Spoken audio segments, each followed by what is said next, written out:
Hello বন্ধুগণ, এই দেখো কালাচাঁদ তোমাদের আলো করে দিচ্ছে আর এইদিকে পটলও তোমাদের আলো করে দিচ্ছে। আর এই জিনিসগুলো আমি নায়কা থেকে পারচেস করেছি সায়নের জন্য।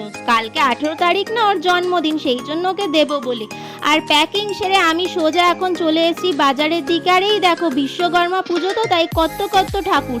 তো বেশি বকবক না করে আমি এখন মিয়মোড়ে চলে এসেছি সায়নের জন্য কেক কিনতে। কেক কিনে বাড়ি ঢুকলাম, এখন সোজা চলে যাচ্ছি রাত 12টায়। এই দেখো কাজ থেকে তো অনেকক্ষণ আগেই চলে এসছে।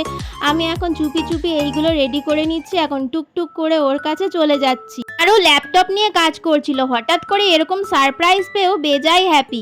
আর দেখো নিজের জন্মদিনে নিজেই হাততালি দিচ্ছে পাগলের মতো। ওকে এত খুশি দেখে আমিও খুব খুশি। আর গিফটটা পেয়েও ভীষণ আনন্দ হয়েছে, যেটা তোমরা ওর এক্সপ্রেশন দেখেই বুঝতে পেরেছো। তো ব্লগটা ভালো লাগলে একটা লাইক করে দিও, চ্যানেলটাকেও সাবস্ক্রাইব করে দিও। আর নেক্সট পার্টের জন্য একটু ওয়েট করতে হবে। টাটা।